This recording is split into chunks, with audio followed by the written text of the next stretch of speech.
Hey, this is Nicole calling from Hamilton, and I needed to let everyone know that I really proudly support Vish and Creative Control. I have for many years, I will for many more, as long as he keeps delivering these amazing interview podcasts. When you hear one of Vish's interviews, you think he's known this guest for years, they're good friends, but the truth is he approaches every interview, whether it's sort of up-and-coming indie artists or established icons or like famous, intimidating comedians with a really deep, genuine curiosity, so he's never met this person, and the same really warm candor, as so he's known them forever. I think it really lends to a great chat, no matter who he's talking to, and for that reason, I think you should throw Vish, $1 a month? He's got jokes. The jokes make it worth it. Support Creative Control on Patreon. To make your flexible monthly donation to Creative Control, please visit patreon.com/Creative Control today. I'm Vish's wife, and remember, when you name a dog Janet or Timothy, you are dragging humanity down just a little bit. Ladies and gentlemen, Beth Stelling.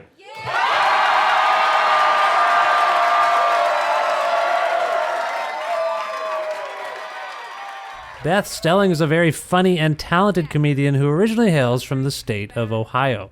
Emerging from the Chicago stand-up community, Stelling has held writing posts with Judd Apatow's HBO show Crashing, I Love You America with Sarah Silverman, and the feature film Good Boys, among others. She's appeared on Conan and Jimmy Kimmel Live and has released 2 stand-up comedy albums to date, Sweet Beth and Simply the Beth. As part of the 2020 Just for Laughs NorthWest Festival, Stelling will be performing at the Biltmore Cabaret in Vancouver on Thursday, February 20th at 6 p.m. Now, Beth and I had a chat recently about how she got into stand-up, her interest in theater and comedy, her podcast called We Called Your Mom, her interest in moms generally, her future plans, and much more.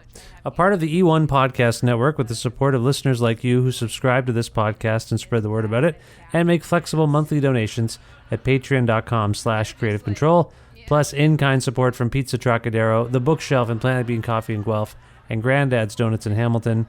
This is the 523rd episode of Creative Control, featuring the very, very funny Beth Stelling with your host, me, Vish Khanna.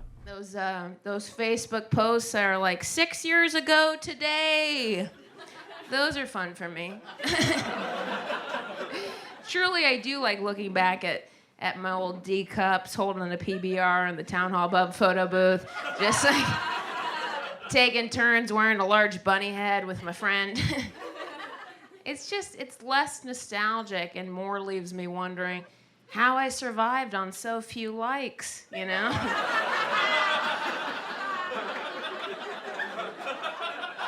A photo of my mom's puppy she just got from 6 years ago? 3 likes? How did I go on with my day? Honestly, I don't know. Hi, Beth. How's it going? Good. How are you? I'm well. It's nice to speak with you. I'm a fan. You know, I've seen you perform twice in my life in person, once in Brooklyn, New York, and once in Toronto. Whoa. I can imagine those times. I'm trying to think. Let me guess. Well, the times in Toronto I can't stand behind, but I think the Brooklyn one was probably okay. Where was it in Brooklyn? The Brooklyn one was pretty fantastic. I had a kind of strange circumstance where I was flown to Brooklyn to interview Pete Holmes and eventually Artie Lang about the second... No, it was odd. It was more odd than this. It was the release party for the DVD of season 1 of Crashing. Wait, and it was at Bell House? Yeah. And I was there. Well, yes, that's the premise of my story, that you were, in fact, there, yes. I do remember that set. I was wearing a gray V-neck and some jeans with holes in them. And Dove was there, too. Yes, that's right. That's right. That is totally right. And you... I remember that one. It was good, right? Yeah, it was good. It was a good night. Yes. And you wrote on that show, correct? That's right. I wrote on season 1 and 2. I was there. That's the whole time. The whole time. Show, for those who don't know, is no longer with us. But I had a fun... Pete and Artie appeared on my show, and it was really fun. It was a great trip, I must say. Yeah. And they were a fun little odd couple. Yes. Was that a fun show to write on? Very, yeah. I mean, it was really my introduction into TV writing, and so it kind of really bridged the gap between my expertise in stand-up and getting to write for television for the first time. Yeah, so It was a crash course on crashing. so how did you actually get into comedy exactly? I want to trace your trajectory. This is not The some steps. Why not? Why not? Why don't The we do it? blueprint for young comedians that's ever changing. It does seem to be ever changing. That's true. Well, it's ever changing because like now somebody can make it off of Vine, but it's also ever changing because, you know, my favorite thing to do is read autobiographies from comedians and funny people I like. Mm-hmm. And it just kind of always reinforces the fact that everybody has their own path. So mine was just really being born the youngest of three girls and, you know, having, you know, being a little bit of a ham and liking attention. And I grew into a precocious little gal that my grade cards were always like, talks too much and disruptive. And then eventually I found outlets for it. Like one of them was gymnastics, actually. Oh. And then I did that for a while. And then I played field hockey and I was a cheerleader. Well, gymnastics turned into cheerleading because I couldn't go to gymnastics all that often as much. Not to mention my mom was raising me and my sisters, and gymnastics is a very expensive thing. Mm-hmm. Like she dipped into her savings for me to do that. And I'm 5'9" now, so that was a bad investment. Right, the gymnasts are genetically coded to be short. Is that right? Yeah. I don't know if it's a weightlifting thing or yeah, you don't grow. But I was a weed, so I was shooting up. I mean, height wise. Yeah, you were not doing heroin. Let's just be clear about that. You weren't like some flipping around on heroin. No. Okay. Good. No. Right. And I still haven't yet. Good. That's great. I'm hoping not to. I don't plan on it. But, this is it's a feel good story. I like this. Yes. Okay. And then I really got into like theater stuff. I did a few little things when I was young because my sisters were into theater, and so I would be like a little mouse in the Pied Piper or things like that, things that they were already in. Mm-hmm. And then really, I guess my first foray into like comedy performance was speech and debate, which was like the National Forensic League. And I would perform, I entered in the humorous category, and I would perform basically a play chopped down into 10 minutes, or what they call a piece is the technical term. Right. And so, yeah, that was my first, like, really, you could call it like a one-woman show, I guess, but I played all the characters and told the story of the play in 10 minutes. And I did that all 4 years of high school, and I also did the musicals in the spring. So those were my outlets early for comedy, and I always played the funny characters like May Mama Peterson and Bye Bye Birdie and Lee McKechnie Shin and the Music Man and all those fun parts I got to play. And then when it came time for college, I thought, I'm going to study theater. I kind of decided that last minute. I was planning on being a veterinarian, but it wasn't in the stars. And so I just last minute auditioned for the theater program at Miami University in Ohio. And I got a little scholarship and I got in, and then I did theater for 4 years. And, some of it was not great. But I thought I was going to kind of pursue that, really. I thought I would be in live theater for a long time. But, yeah, I moved to Chicago after I graduated, and I did a play with some students from my school, actually, that had also moved, and a director that had been working at our school, but was also a director in Chicago. And so it was kind of that connection. And, it's kind of it was just like it's a little bit of a reality check of what real life as a theater artist looks like. I didn't, of course, think I was about to make six figures, but it's more making like $100 over a period of 6 months. And, you do the play and you don't know who's going to come, and not many people do come to a lot of the storefront stuff. I mean, it depends, of course, on what the piece is, but we were doing Brecht. Oh, and, okay. And so, I think that was just my time where I thought, okay, is this what I really want to be doing? Because I did a few auditions after that with like different theater companies, people I wouldn't have known, which is scary. And I just thought, you don't get to like choose what play you want to do. You're just auditioning for their thing. And I think that was the impetus for me writing my own stand-up material. Like, I'm going to take this into my own hands. And that's when I was working at the bagel shop and babysitting and for my jobs. And that's when I thought, I'll try stand-up at night. And my boss at the bagel shop was really encouraging. He always thought I was really funny at work. And he went with me and brought another employee. And we made it like my first open mic in Chicago was fun. I blacked out, not like from alcohol, but I just don't remember really what happened. But it was so scary because I used to really write out my material almost like a monologue because that's where I came from theater. And then so I really was more focused on like memorizing it. But I've always been concerned with like laugh lines and having lots of them and telling a story. So in your playwriting, you made sure there were jokes. Well, I never really wrote a play. I mean, I improvised a play right before I left Chicago, actually. Through long form improv, me and 4 other women improvised a piece called 5 Lesbians Eating a Quiche, which was then transcribed by these 2 playwrights who have their names on the script. And it gets performed to this day all around the world. Oh, okay. That's great. Yeah, it's called 5 Lesbians Eating a Quiche. Eating a quiche. Yeah. Eating a quiche. That sounds nice. Yeah, spoiler alert. They're eating a quiche. But that was a really positive experience, because like I hadn't really done live theater performance in those 4 years that I was there. It was like a bookend to my time in Chicago. I started as a theater person, did stand up for those, mostly the 4 years, and then the last, I guess, 6 months or so. I got to bookend it with like a live performance. I think I was confused because I thought it's somewhere. By the way, that was great. That's your Wikipedia biography in a nutshell. That was very well done.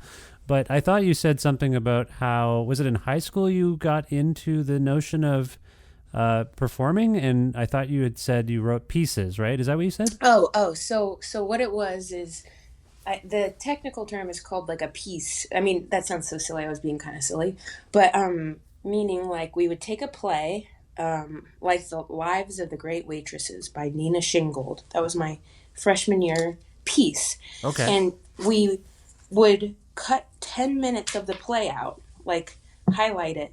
And so it told the story in an abridged version. And then I would play all the parts like a little weirdo. You know what I mean? Like literally transform into all the characters before your eyes without costumes. Just facial and voice differences.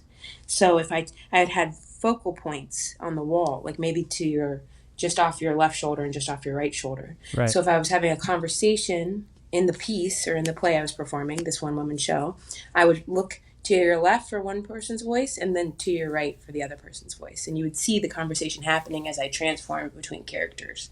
So it was someone else's play that me and my speech coach, Mrs. Pease was her name, she would cut it to 10 minutes. I would memorize the entire thing and perform it like a play, like a one-woman show. Okay, so it was sort of an adaptation of someone else's work in a sense. Yeah, in a way. Mostly, I would almost more abridged because we didn't really take that many liberties. It wasn't, it was trying to pretty much stick to the script. The time you got to be original was in the intro. Okay. That is where you got to write a joke or a line or something. And I can't remember it, but, you'd say something like, when you get your food, you blah, blah, blah, blah, blah. And sometimes you can't. The Lives of the Great Waitresses by Nina Shingold. Okay. And by the way, that sentence obviously did not make sense. I was just fucking around. But you get what I mean. I do. And I think now you do. I do now, yes. I appreciate the clarification. I guess what I was wondering is, as someone who's seen your act and knows your comedy a little bit at least, I know you talk about your family life. I know you talk about the fact that your parents were divorced. Your father is something of a character. Your mother was doing this on raising you and your sisters on her own. And now you have I believe you started a podcast with your mom about talking to moms. I guess I'm just wondering about how your upbringing, which is, it sounds unique. I wonder how it informs you as an artist, and maybe whether any of that is derived from the experience you had learning other people's plays, other people's work, and what they talked about. Did that influence you? Did all of these things influence you as the comedian you are now? It's interesting. I haven't fully connected that. Maybe like my love of theater early on with telling a personal story necessarily, but I haven't really connected that, like I said. But it is a valid point. I studied a lot of, when you're in theater, you have these professors that are passionate and they're trying to show you what is taking place in the current scene. And I remember, going to see like Adam Rapp's Red Light Winter at Steppenwolf, because I forgot to mention that I did go and intern there between my junior and senior year in Chicago. And so that was a very formative experience, like being submerged, or I guess the word is immersed. Being immersed, yeah. So I could breathe still. You weren't underwater. Okay, just making sure. I was still breathing. Yeah, okay, good. Yeah, but I was immersed in like this, upper echelon of Chicago theater for a summer when I was 20 years old. And I'm still actually in touch with a lot of those. Well, not a lot, but a good amount of those people. Like I just did one of the students that was there that year, because I was the intern. I just did the Den Theater in Chicago, which he runs. Okay. And I've done these fun, like my friend John Pick does these Craigslist ads, like reenacted. And I've worked with him on one of those. Okay. It's very fun. They're fun videos. But anyway, yeah, I think that for sure there's a huge connection between childhood and our actions as adults, of course, like, how you're formed and raised. But I think those stories that I watched in my formative years, like, or even the plays that I saw, I found the ones I was extremely connected to, I remember being more like ones of pain and love stories and things that were very complicated but beautifully told. Those are the things I remember really like feeling. And so I guess I do yearn for groundedness in all my work, and, a real passion, and sort of like I do want to tell something, like I don't want to waste your time. I want to tell something important. I like being silly too. But yeah, I think it's important. I love sharing our stories. I remember watching other comics in Chicago, and it's kind of like one of my favorite things of comedy is like when you say something that you think is only you, and the crowd laughs, and they're basically like, yeah, we do that too.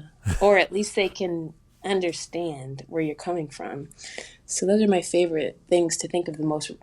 I like trying to think of like the most random private things that you wouldn't normally share, and then say them out loud. Yeah. And get a laugh because everybody's just admitting it. I feel like some of us might take having two parents raising you for granted a little bit. A lot of us make jokes about our parents, and as you get older, you're like, I'm such an asshole for making jokes about my parents. I should have been valuing their, their presence.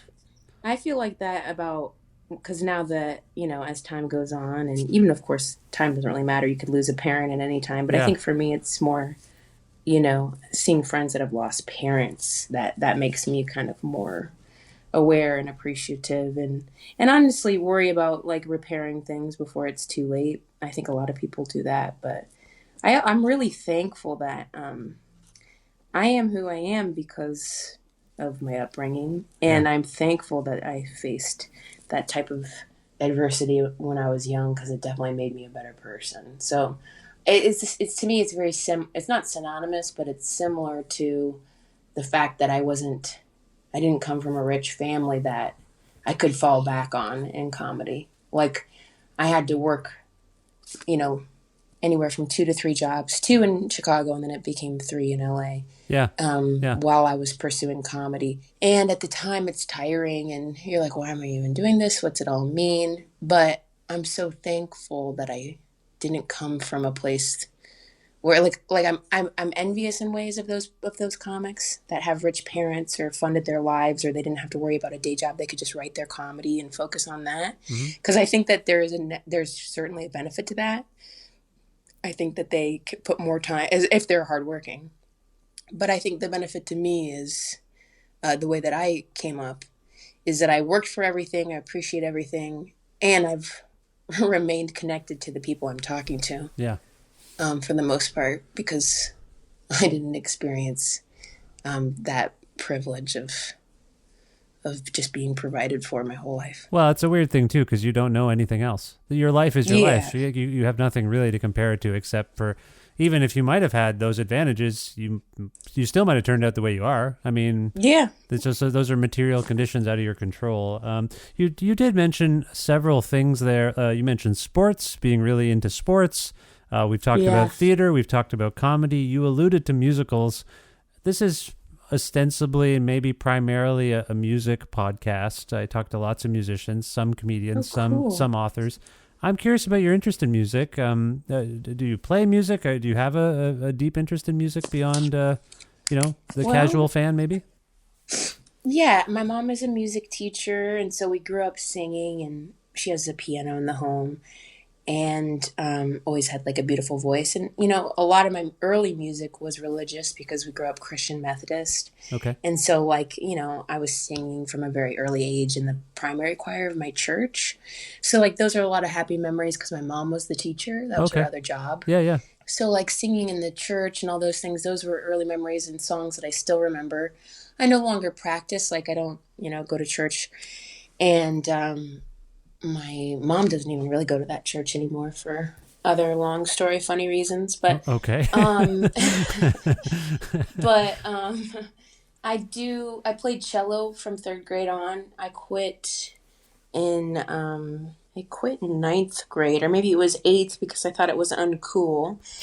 Just can I stop you there? Cello, that's very unusual to have someone on the show who just casually learned how to play cello. You incorporate your cello playing on your podcast too. What? Oh yeah, I'm here. Here's my cello. This one might be a little off. See, Wow. I gotta get the string fixed. It's right there. It's right. It was on command. That was amazing. Yeah, it's right behind me. I see. Behind my desk. So you still play a little bit, but you didn't pursue it the way. It sounds like you were. I don't know if this was your parents or your mom keeping your options open, but it sounds like you explored lots of different things quite seriously when you were younger.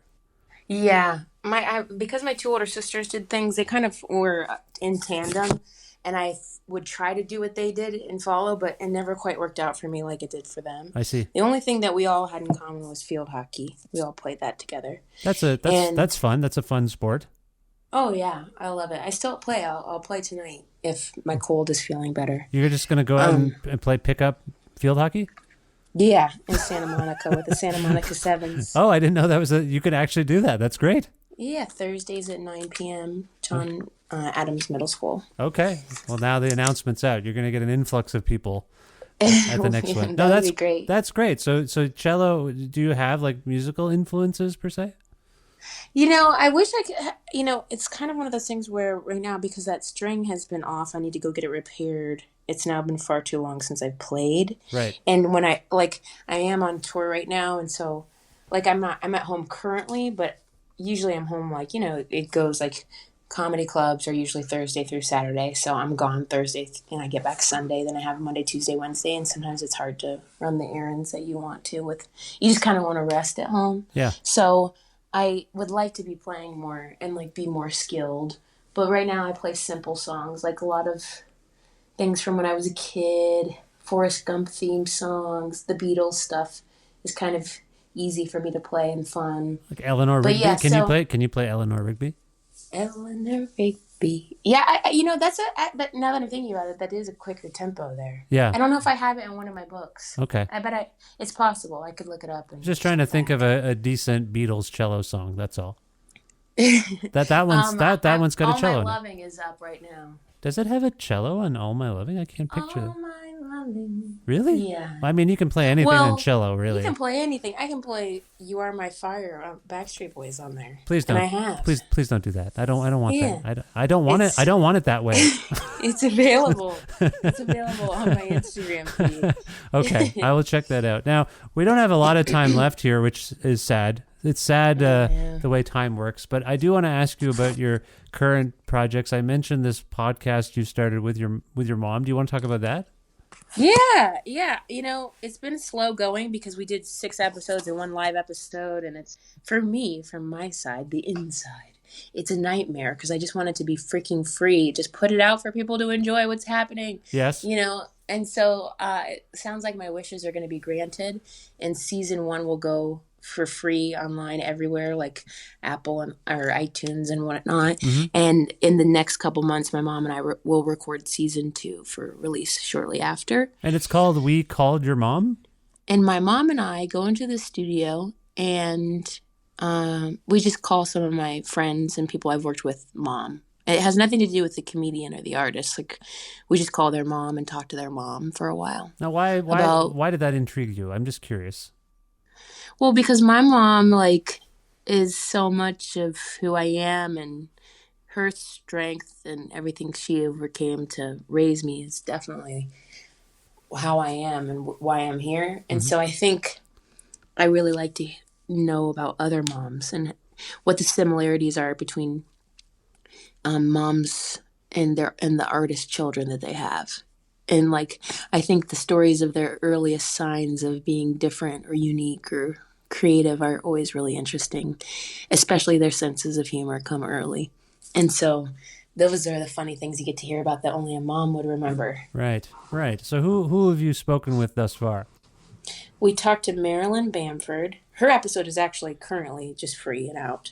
Yes. Maria's mom. And we talked to Sandy Rogan, Seth's mom. Right.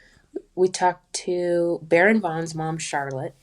We talked to Jonathan Van Ness's mom, Mary. Mm-hmm. And Sam Richardson's mom, Lydia. Right. And some performing partners of mine, the Putterboss sisters. We talked to their mom, Chris. In an unreleased episode, we talked to Will Forte's mom, Patti. Oh, wow. And coming live is Andrew Goldberg's mom. Okay. And Sophie Buttle, who's a Canadian Canadian comedian, very, very funny. Yeah. Yeah. So we talked to Rabbi Linda Goldberg, who is Andrew's mom, and Toby Rosenblum, who is Sophie's mom. So it's a great idea, I have to say. And I assume, like you say, you're getting some insight. I assume you're asking the comedians' permissions before you're just cold calling their moms? Yeah, I mean, I actually just texted Patti Forte because I had her number because Will was in the movie Good Boys that I wrote on. Yeah. And I had already developed a relationship with her. And then Will is like crazy nice, like unbelievably nice, where to the point where I knew I would just see him at the premiere and be like I meant to text him and say, hey, I did ask your mom. I wanted to make sure it's okay. But like I just knew it was okay. Because they have such a close relationship. Yeah, I interviewed Will last year, and we had a time limit, and he wouldn't. He wanted to talk to me forever. He just kept going. It was very sweet. Yeah, he is unbelievably kind. Yeah, and considerate and patient, and so I just like. I told him when I saw him, I was like, I feel a little bad. I meant to run it by you, but I think I maybe broached it when we were all together anyway, in the summer in Vancouver. Yeah. And so anyway, I just remember, I'm so sorry. I meant to just text and ask. And he was like, oh, please, no. She was so happy to do it and blah, blah, blah. But of course, everybody else, I said, hey, do you mind if I call your mom, ask if that's something she's into? And then of course, like there's been one misstep, unfortunately, where someone had lost their mom sort of recently. And so that's always really hard and upsetting because I feel bad about that. Yeah. But not everybody has their mom. So I think sometimes too, it's I don't know if it's healing or fun or helpful for people who've lost their mom to listen to other moms. Maybe it is. It's too painful. I would think it would be. I would think it would be for sure. Yeah. Yeah. And two, it's just fun to hear like their funniest little creative stories. Like Jonathan Van Ness's mom was talking about how she sat the boys down to let them know that their dad and her will be getting a divorce. And before she really finished the sentence, Jonathan Van Ness goes, "Can I have your ring?" Well, opportunity knocks. I guess that's the way it works. Funny. That's like truly one of my favorite stories of all time, maybe. But I also started the podcast because I wanted to do something with my mom. Yeah. So we would have something always.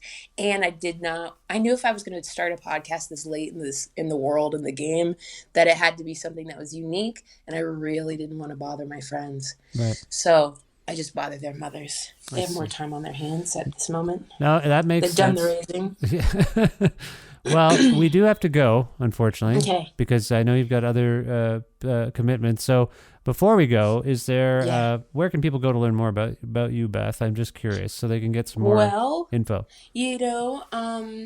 sweetbeth.com/tour is my schedule. I think there's probably other things on there, a little bio and such. Yeah. Maybe a link to the first episode of the podcast. And and I have a new hour special coming out in May, and I don't know when this is coming out, but if you're in Minneapolis on March 7th, I'll be filming it at the Varsity. Oh, cool. So save the date, March 7th, Saturday, Minneapolis. I know that you guys are in Canada, but it's not that far from people in Canada. I have a lot of listeners in Minneapolis, I have to say. Oh, wonderful. Yeah. Well, get on down, March 7th. Okay, cool. It's sweetbeth.com for other info. Beth, this was really fun. I wish we had more time, but I hope we'll talk again sometime. And I wish. I guess I have to do another call. Yeah, now. yeah. He only has 10 minutes or something. Okay, well, I got more, and I appreciate it. I wish you the best of luck with everything going forward, and I hope we talk soon. Thank you so much. I appreciate your kindness.